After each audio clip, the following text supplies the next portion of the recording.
Uh, the truth always matters very much, and the ability to get the truth can be a very important tool. In case you haven't heard this one already, it's King Solomon, and two ladies approach him. They're arguing over which one has the rights to this child. They want to raise them, and they're both claiming to be the mother. Now, King Solomon knows that one of them's lying, so he wants to find out which one it is. So he devises the scheme where he makes them both believe he's going to cut the kid in half, give half to the one lady and half to the other. Upon hearing this, one of the ladies jumps up, says, no, no, no, please stop. I beg you, don't kill him. Let the other woman have it.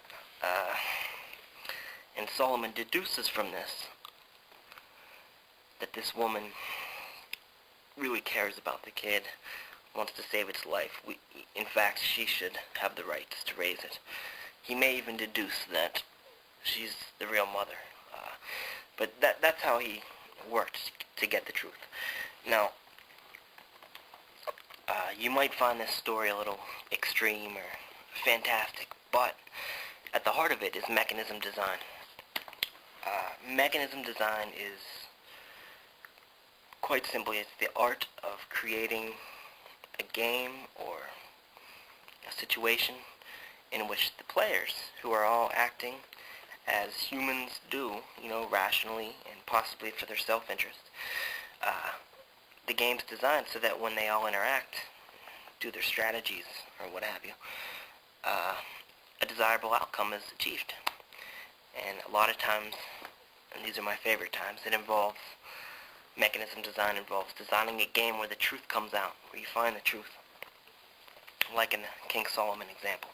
I'm bringing that up here because I believe there are lots of people, lots of you, who have the ability to solve certain problems. I believe there are a lot of you that are very adept at problem solving, and also very natural at creating or designing useful things.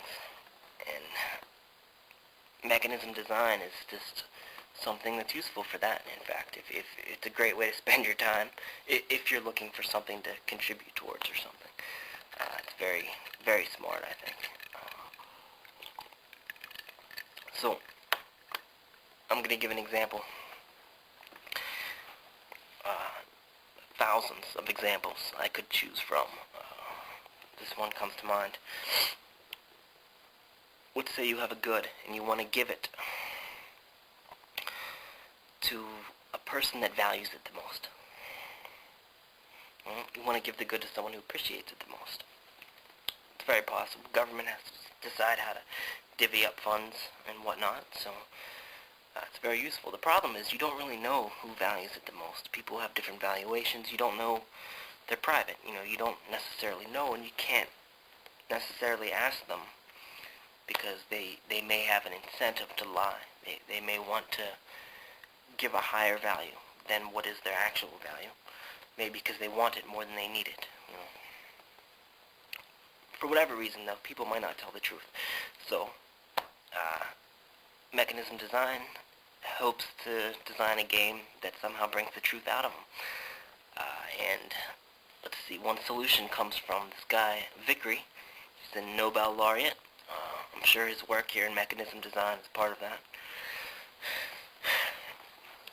He worked on an auction, a specific type of auction, what's now called the Vickery auction.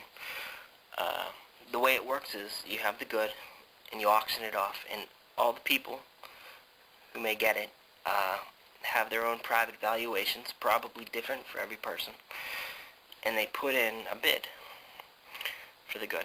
Now, they don't have to bid, how much they're willing to pay. They don't have to bid their value, their true valuation for the good. That might not be their best strategy in general.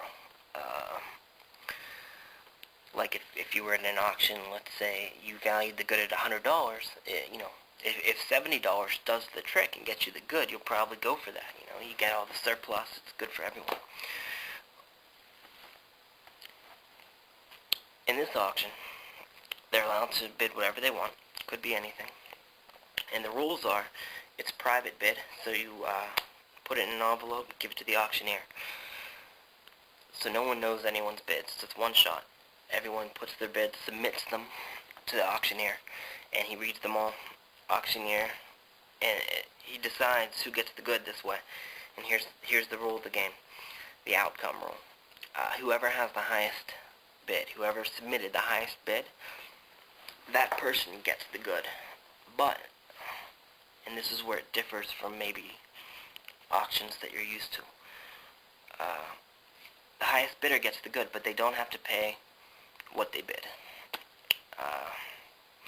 They pay a little bit less. They actually pay whatever the second highest bid was for the group. That's what they pay. And that actually changes your strategies a little bit. That changes your sort of best response. It's a different game. You know the rules now. Everyone knows these rules. They're going to place a private bid. If they get the highest, they'll win. They won't have to pay what they bid, though. They pay whatever the second place bid was. And the great result from this particular type of game, this mechanism, is that it turned out to be incentive compatible, I think. Vickery showed it's incentive compatible, and what that means is everyone has an incentive to sort of give their true evaluation as the bid.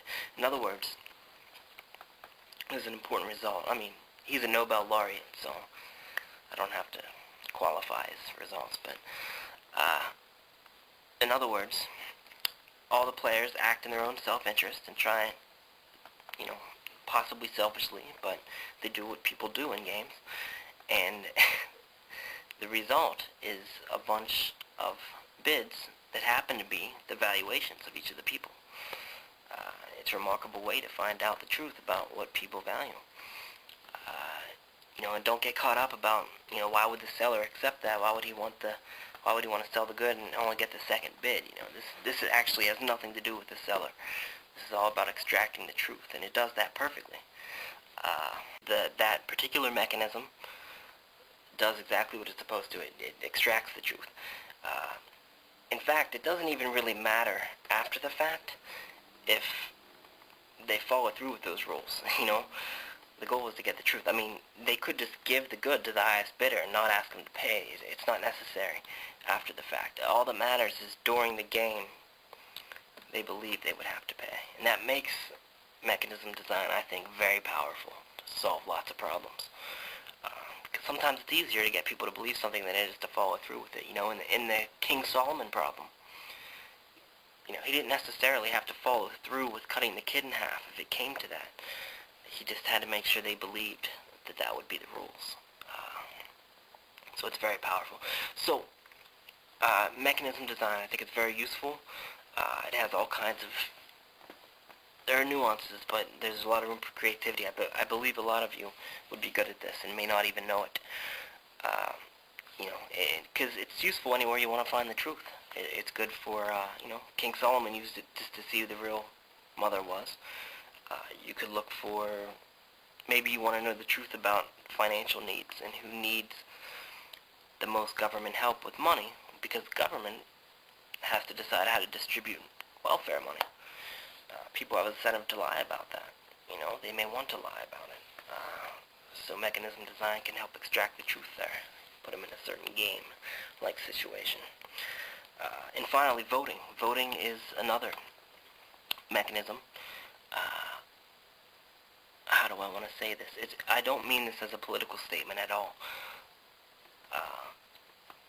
But, for example, I get the feeling a lot of people are surprised that George W. Bush is elected president, especially that he was elected president again.